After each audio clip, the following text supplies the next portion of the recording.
bist Weltmeister! In the year 2021, Novak Djokovic would almost achieve the impossible, the calendar Grand Slam. But he didn't conquer this amazing feat and lost to Daniel Medvedev in 3 sets. It is an accomplishment that is so special that only 2 male tennis players have ever achieved it. The American Donald Budge in the 1930s and the Australian Rod Laver doing it 2 times in the 1960s. But just like Djokovic, there was an Australian tennis legend in the 1950s that almost did the unthinkable, but eventually fall short just before the finish line. This is the story of Lew Hoad and the season of 1956. But guys, before we start, if you enjoy this video, leave a like and subscribe to the channel so you don't miss out on future videos. This helps me and the channel a lot. Going into the 1956 season, the young Australian already had some up and down years behind him. After a great 1953 season, he was ranked the #1 amateur by Harry Hopman. Back in the 50s, there was no official world ranking system in play, where you collect points over the season.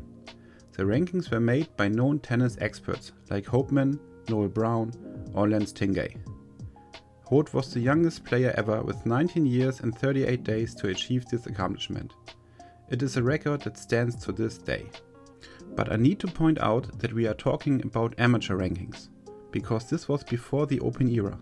The tournaments were not open for professional players. Guys like Pancho Gonzalez, who dominated the 50s and early 60s on the Pro Tennis Tour, were not allowed to compete at the Grand Slam tournaments. So for young players like Hoad and his very good friend Ken Rosewall, it was always a question, when will I turn pro? In 1954, Hoad joined the 13th National Service Training Battalion in Ingleburn for a period of 98 days. Therefore, he was unable to compete in the Australian Championship, today known as the Australian Open. In that time, Hoad was bitten by a spider while on maneuvers, which caused him to become ill and hospitalized him for 10 days. He spent 2 days in coma, which was not made public. During his service time, Hoad devised a weightlifting exercise, doing push-ups with around 50-pound weights placed on his back. He later believed that this would cause his back problems that would later haunt him in his career. In the French Open, Hoad lost in the 4th round. Wimbledon he was out in the quarterfinal, and at the US Open he again lost in the quarterfinals. Tennis experts saw his level dropping a bit and would place him around 5th in the year-end rankings. In the 1955 season he would reach his first Grand Slam final at the Australian Championships. But his good friend Ken Rosewall proved to be too strong for him and Hoad lost in straight sets. After an overall good year for Hoad, he would climb back in the rankings to number 3.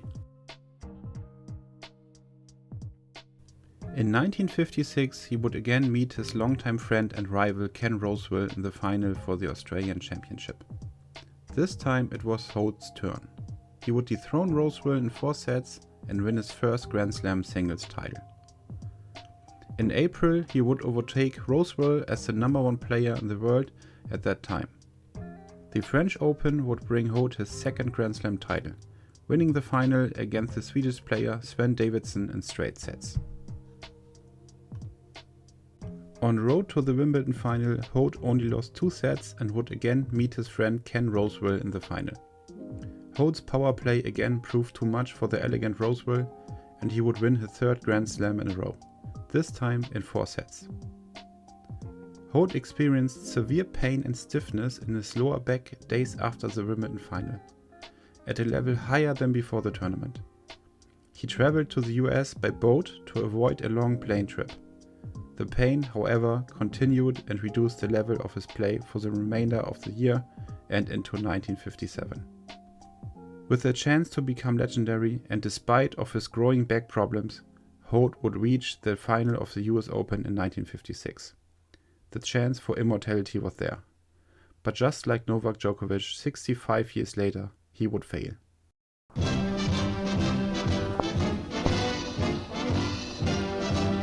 To Forest Hills, Long Island for the finals of the U.S. men's singles. The racket is tossed and the die is cast as Lew Hoad and Ken Rosewall, both Australians, square off before 12,000 fans. Seeking a Grand Slam of amateur tennis, he's already won the Wimbledon, French, and Aussie championships. Now he sets out to wrap up the U.S. Nationals and make it 4 in a row, the way Don Budge did 18 years ago. He wins the first set, 6-4. Rosewall serving. The tide turns as Rosewall puts it away to take the second set. The crowd senses the beginning of the end for Lew Hoad's Grand Slammer. Hoad serving, set and match point coming up. Lew can't get it back, and Rosewall's racket describes a victory arch. Lew Hoad missed his Grand Slam, and Ken Rosewall is the new U.S. singles champ. Hoad lost to Ken Rosewall in 4 sets. It was their third Grand Slam final in 1956.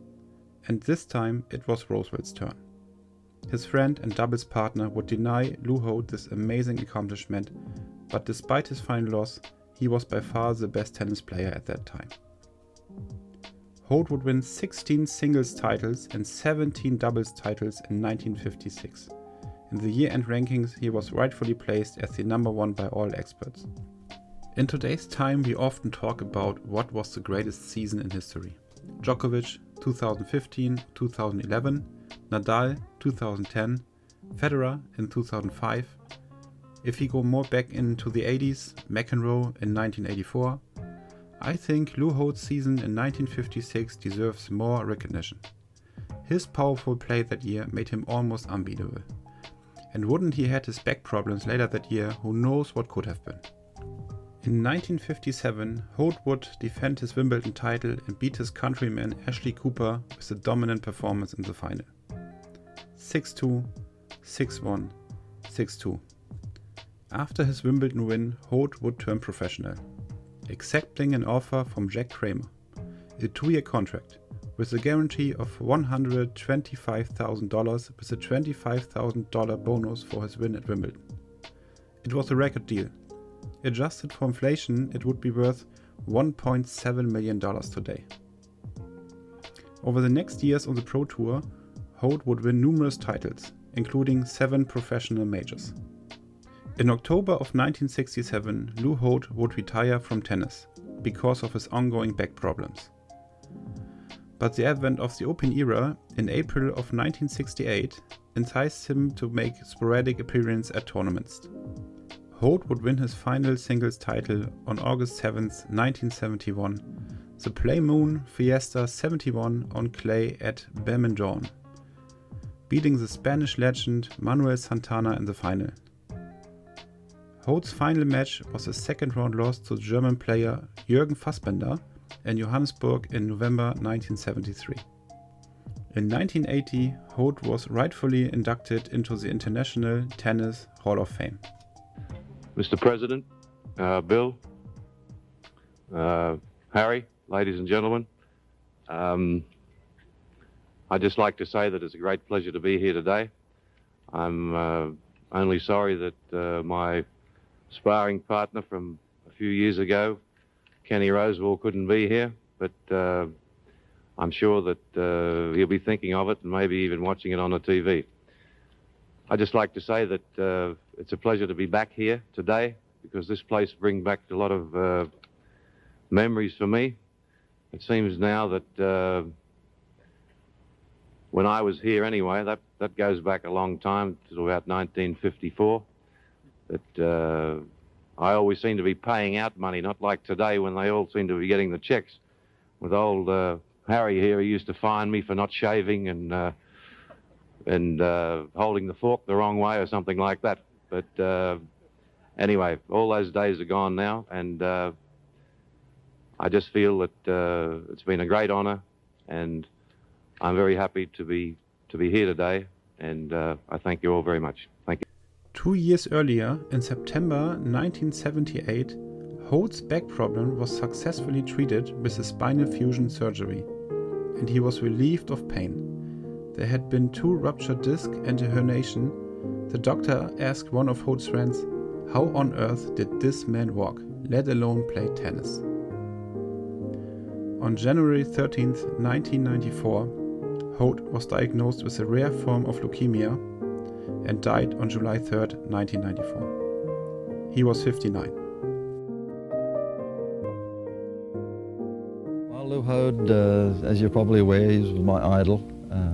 I emulated most everything he did, I think on and off the court. But there was no stronger tennis player in the world than Lew. He could serve at any speed he wanted. He could, without any backswing, could hit a ball at any speed he wished. He had marvelous timing. And of course, when I turned professional in '63, I found that I lost to Lew, I think about 14 times in a row. And at this stage, Lew's supposedly not interested in playing anymore because he had some back injuries. Because of Lew, I think I was a better player because I watched how he competed. And again, in the pro ranks, you got to see these matches, and I felt blessed that I came along at his time. So guys, let me know in the comments. Did you know who Lew Hoad was? And where would you put his 1956 season? I am curious to hear from you. If you want more tennis data, then check out my video where I show you every Grand Slam winner in history. I see you in the next one. Bye bye.